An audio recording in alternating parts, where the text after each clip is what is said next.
Hi everyone, I'm Jazmine Alessio. I'm Miss Teen Australia New South Wales International 2019 and this is my interview with the Pageant Project.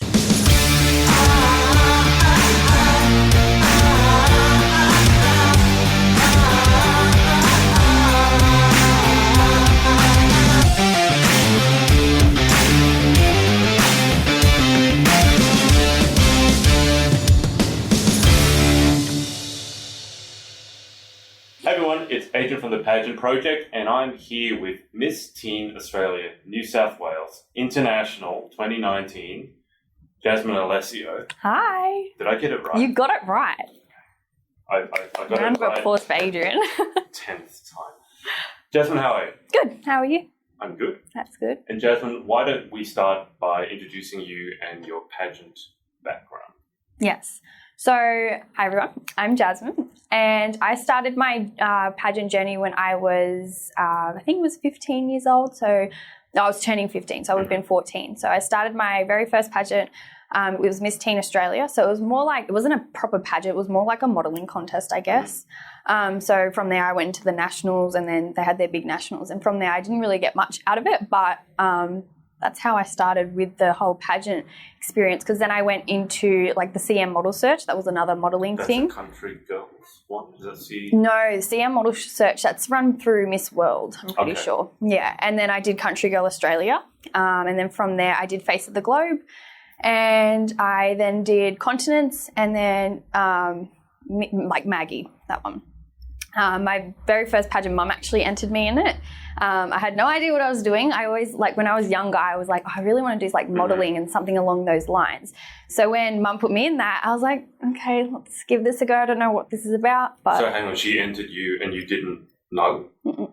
Okay. Yeah, just one day she came to me and she was like, oh, I entered you in this. And I was like, okay, all right. Exactly what happened to Brittany Sheath. Yeah. She came back from school one day and there was like an envelope saying that congratulations in it. So, okay. Yeah, I think Mum did that through Star Now as well. Yeah. Okay. Yeah. So why did she decide to enter you into the pageant? Was it because you were saying that you wanted to give modelling a go or was it because of pageantry?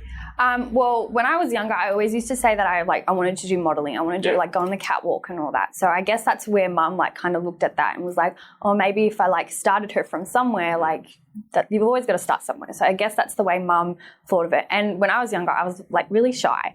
I was only like outgoing and all that around my family. And I wasn't really outgoing. Like I wouldn't come and do this when I was younger. So I guess that's where like Mum's perspective was on it. So yeah. And then from there, I guess because you were actually, so how have you found, because a lot of people who wanted to be models first off and then entered it, thought it was modelling and then found out pageantry and found it was completely different.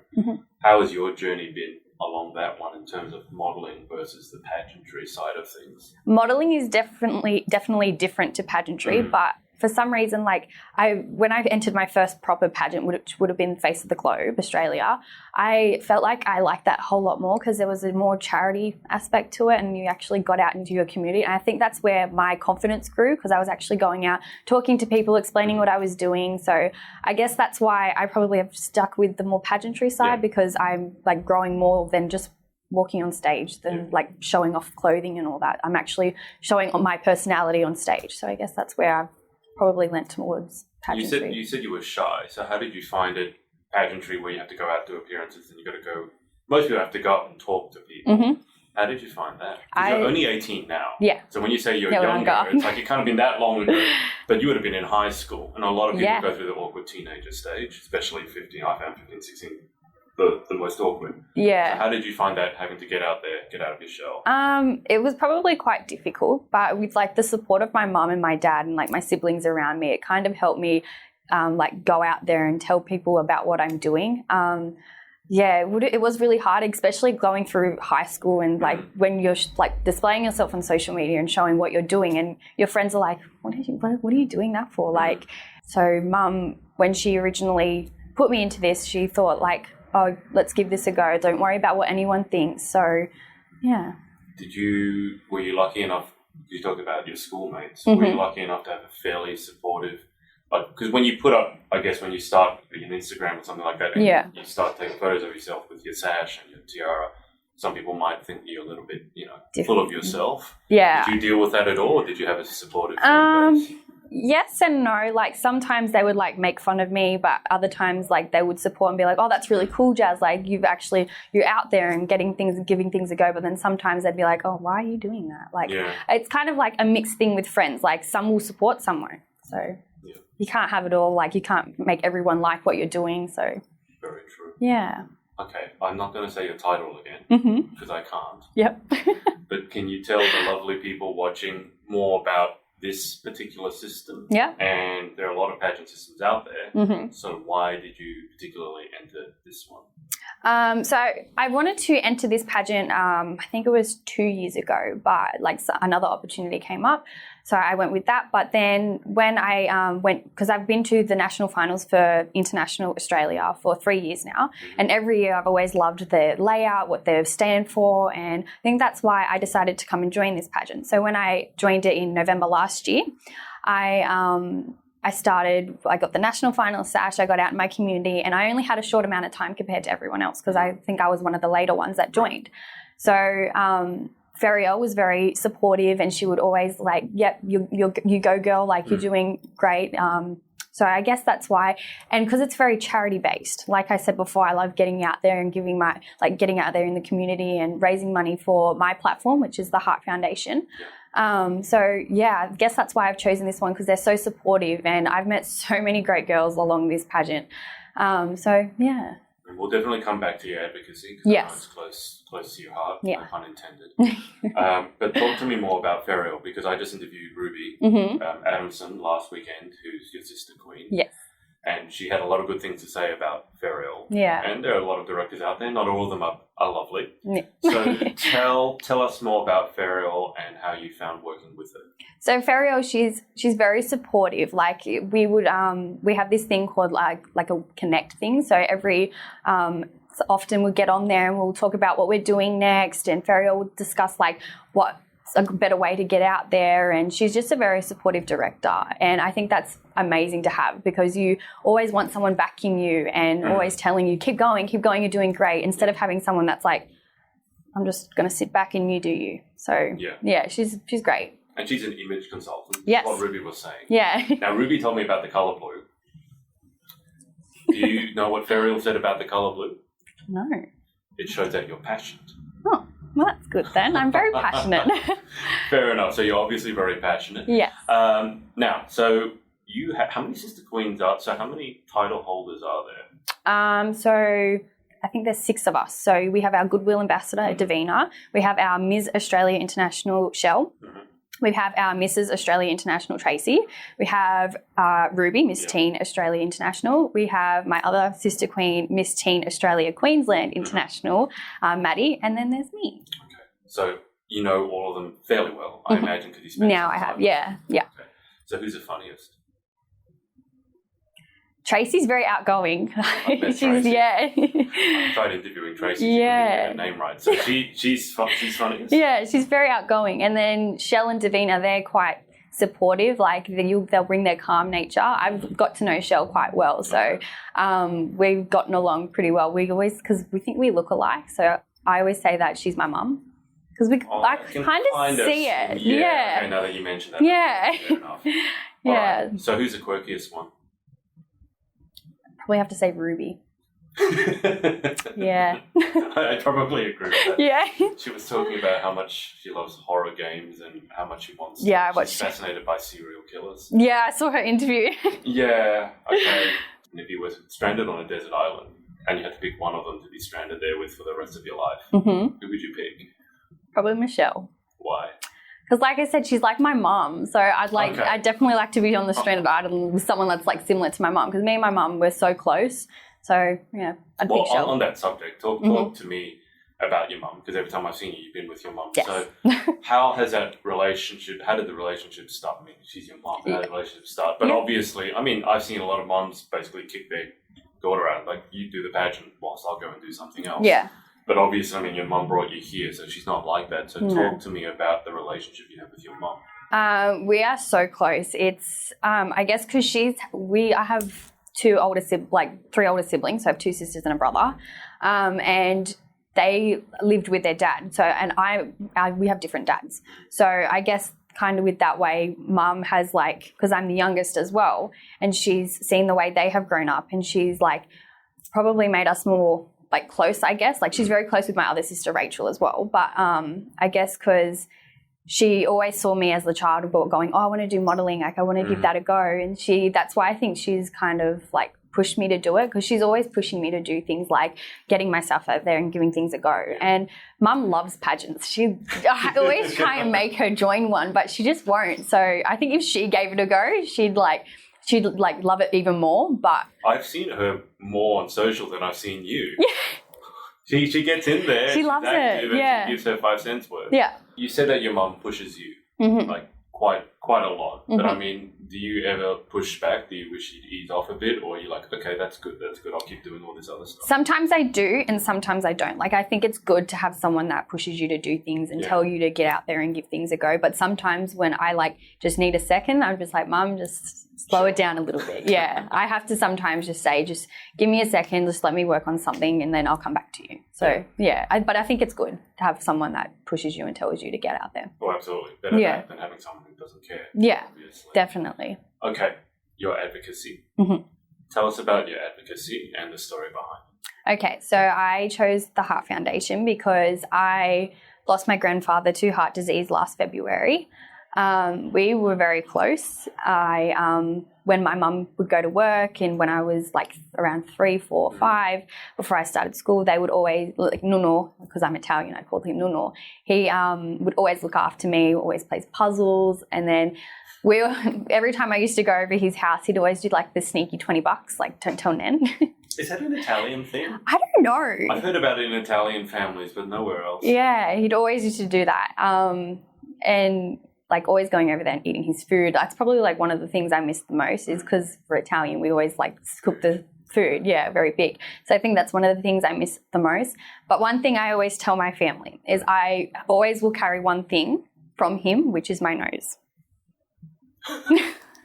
Well, I do hope that you carry your nose with you. Yeah, because my dad, so Nuno is my dad's dad. So he has my Nuno's nose.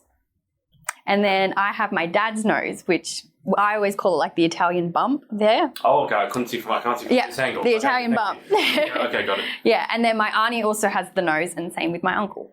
Okay. So that's why I always said one thing I'll carry is his nose. So is that an Italian trait, having the bump there?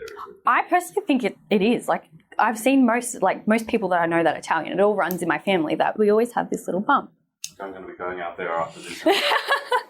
Always noticing you're Italian. Yeah. So when you lost your grandfather, was it expected or was it out of the blue? Well, his first heart attack was a long time ago. Right. So I think it was even before I was born. So he actually needed to go back to the doctor to get it like checked up and get, I think, this other surgery which would help with the stents in his heart. Yeah. But he never went back for that. So I think that's why I encourage people to always go back to the doctor and get the checkup, especially if you had a heart attack beforehand. Now, because he didn't go back, he'd get like lots of heart attacks. There was one before his last heart attack that he had. He was really bad. And I remember sitting at the hospital and him looking at me saying, "This is my last time I'm going to see you." And I'm like, "No, it's not. Like, you still have more time." I said, "Don't give up just yet." So when he had his last heart attack, which was in February, that one it hit him pretty hard, I guess, and he was in hospital for a little while.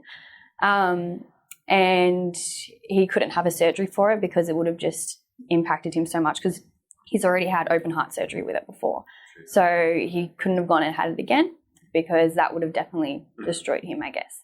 But I always remember like the funny memories in the hospital, like especially last year. There was one time, because like I said, he loves to cook.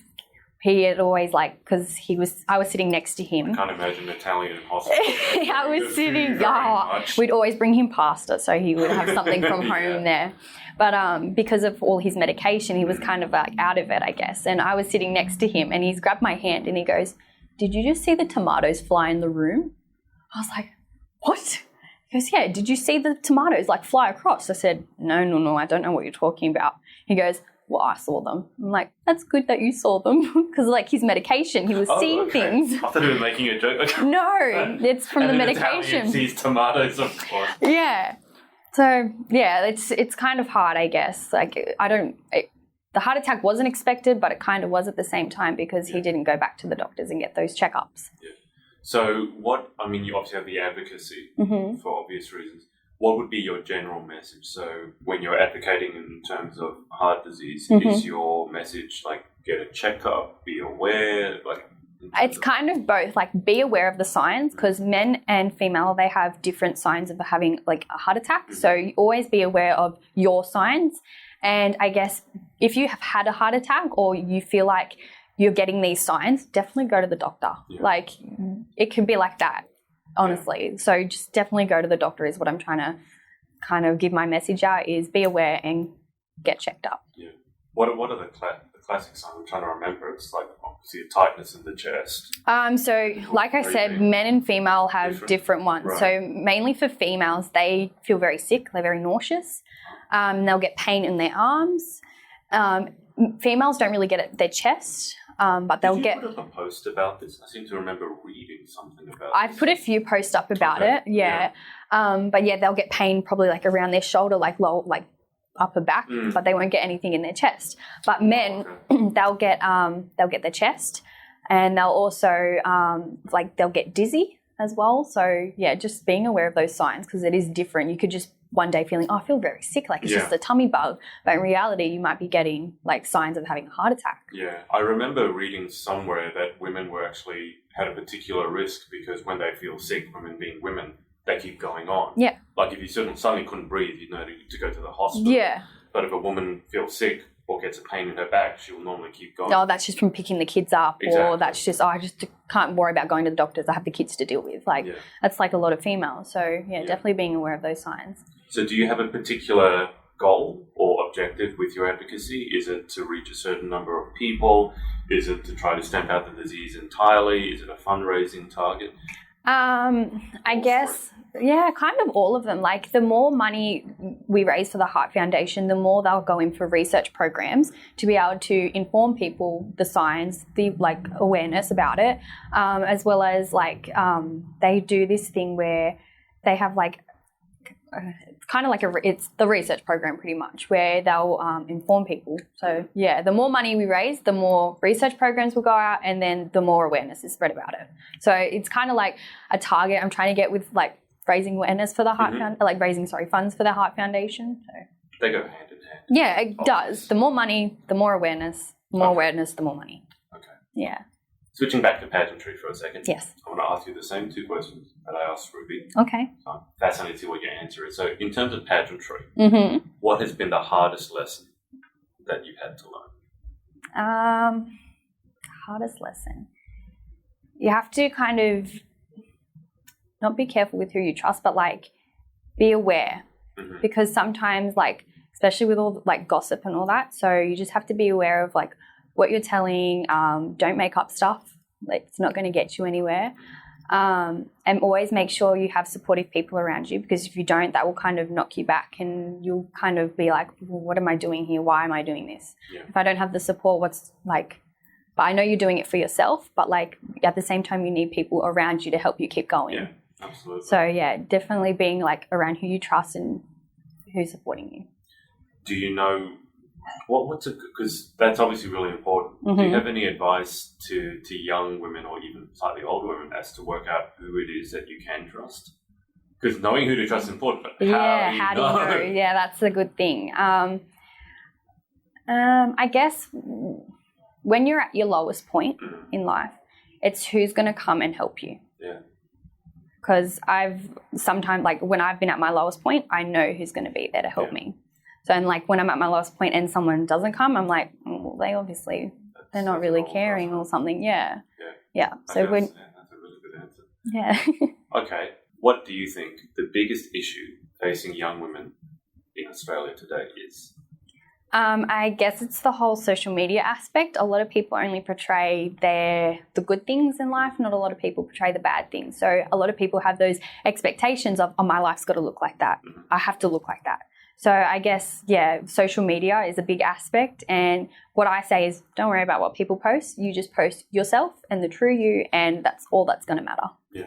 How often are you on social media just out of interest? I mean, I would assume it's going to be fairly often. You're queening, you're doing your thing. Yeah. And you're the right age to be on social media. So how often are you on it? Well, along with work, because I can't actually be on my phone while I'm working. So the only time I'll probably be on it is when I have to do a post, when I just feel like scrolling for the day and just having a look. Yep, this one. Or either that I don't message a lot of people, so I'm not really on there for talking and all that. So the best I'll be is on YouTube watching YouTube videos. So I'll have my scroll for the morning, have my scroll for the afternoon, and then I'll just go on YouTube and watch YouTube videos or Netflix. Okay, so on the subject of YouTube, when are you relaunching your channel? I'm not too sure. I really hope Tell people what the name of your channel was. So my YouTube channel was called Jazzy G. And how did you introduce every video? Hi, welcome back to Jazzy G. Thank you for watching my videos. So, did you have a way to sign off? How did you finish?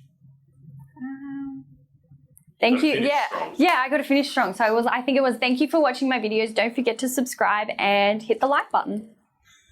And then I'd always have these little icons come in and with a like. Yeah. Or the little subscribe button would come. So were the hand gestures part of it as well? Yeah. You did that do that again. What were the hand gestures? Hi everyone, welcome back to Jazzy G. And then jazz hands. Yeah. Yeah. That's so funny. Jazz hands. Okay. And then you always got to like and don't forget to subscribe because the subscribe button would be down below. Yeah. So when are you going to restart your I'm just putting Jazz on the spot. I really hope I can do it sometime this year, Raw Truths. I really hope I could do it before I go to internationals to show a bit more about my journey and do some vlogs of when I actually go out to the community and all that. So I really hope I can start it back this year.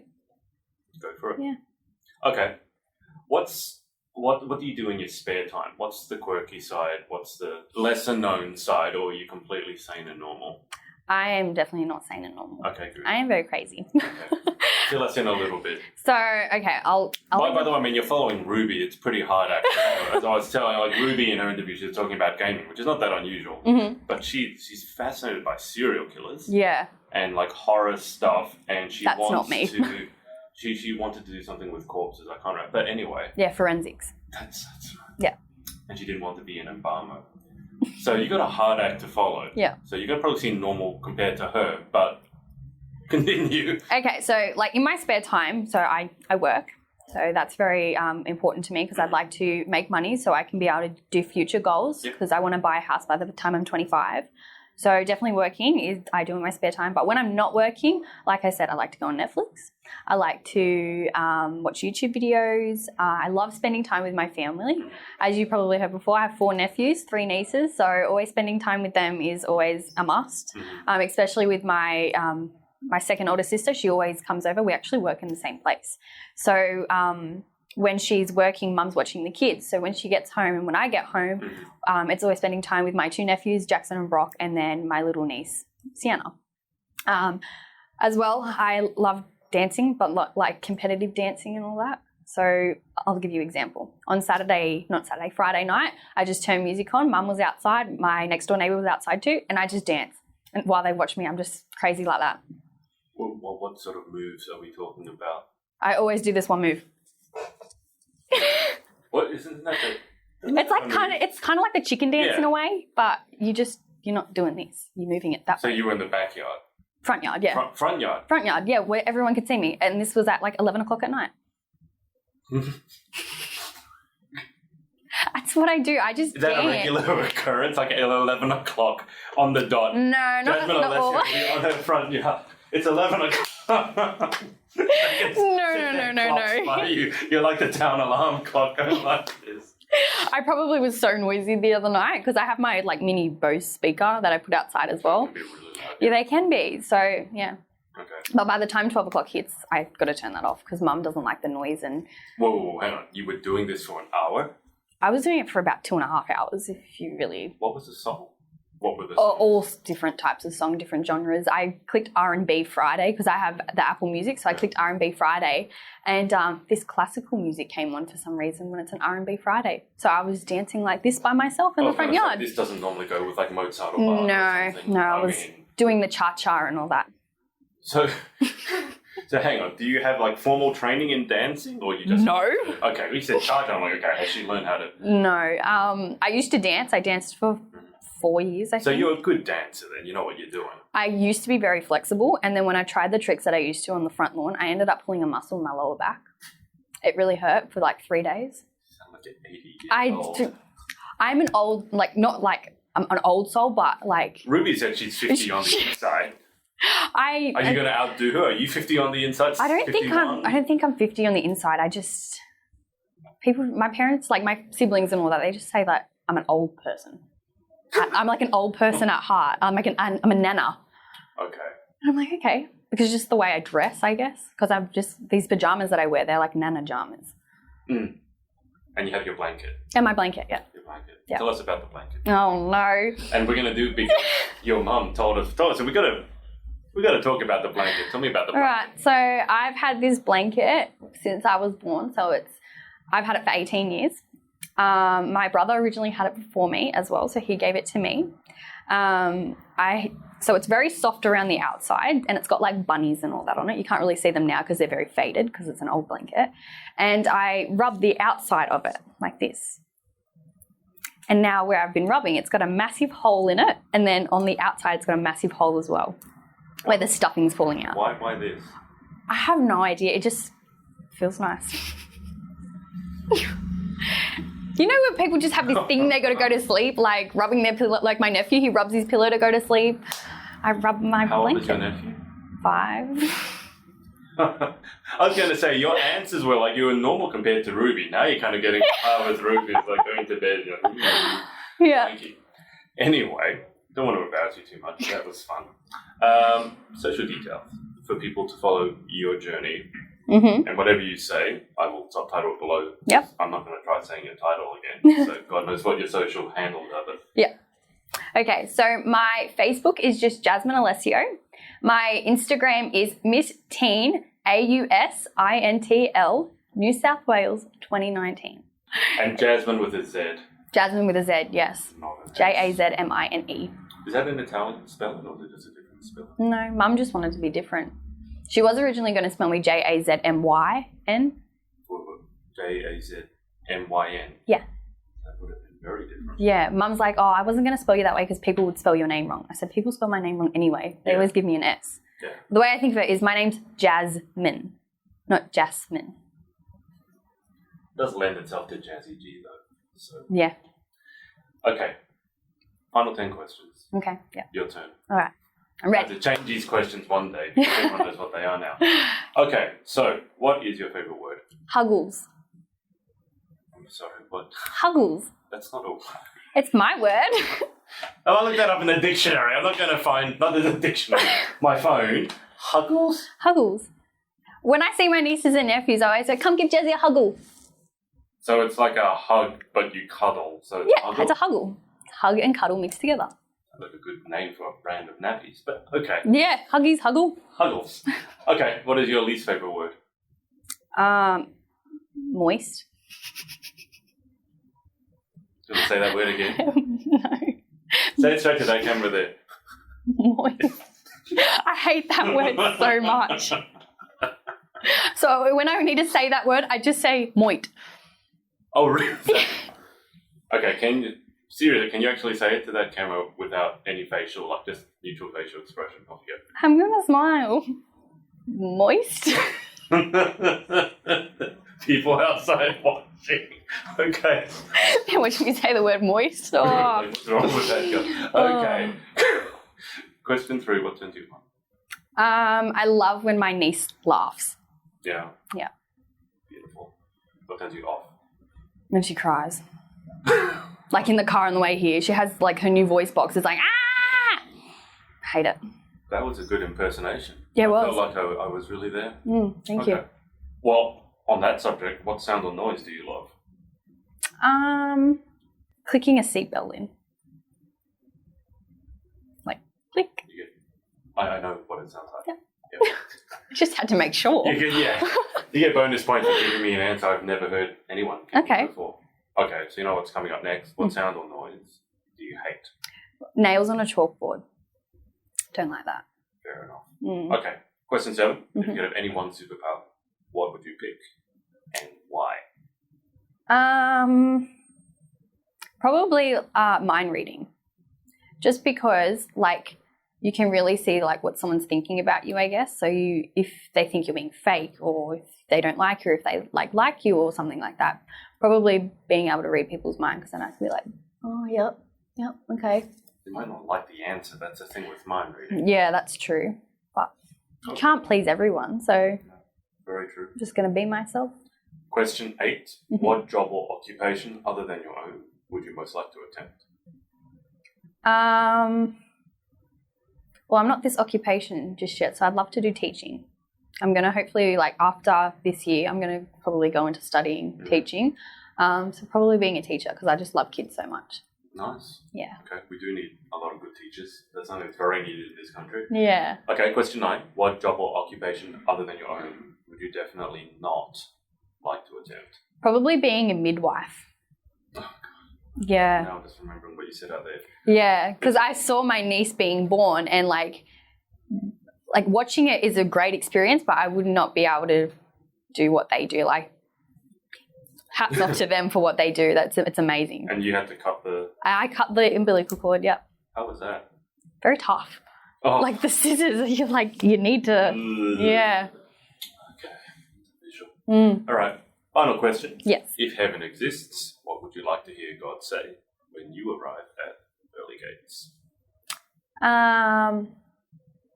Congratulations for making it up. Here's your nonno's pasta. It's Italian, so I'm assuming that you made all your pasta yourself. Yeah. What's your favourite dish? I like a quick sauce.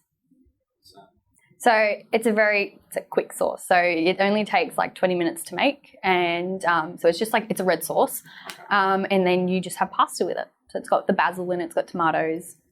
Yeah. Now you're making me hungry. It's good. Okay. Final chance, one more time. Moist. Oh no. Moist. Your eyes were just doing the... Okay. I'm going to thank everyone for watching. I'm going to stop torturing Jazmine. Jazmine, is there anyone you want to give a shout out to before we finish? Shout out to the fam. Hi guys. Thanks for watching. Thank you for joining me, and yeah. Okay. Yeah. All right. Speak to you next time. Bye. Hey, it's Adrian. Thanks so much for listening to our podcast. Make sure to subscribe to get details of our new episodes as they drop, and connect with us on social at The Pageant Project. Speak to you next.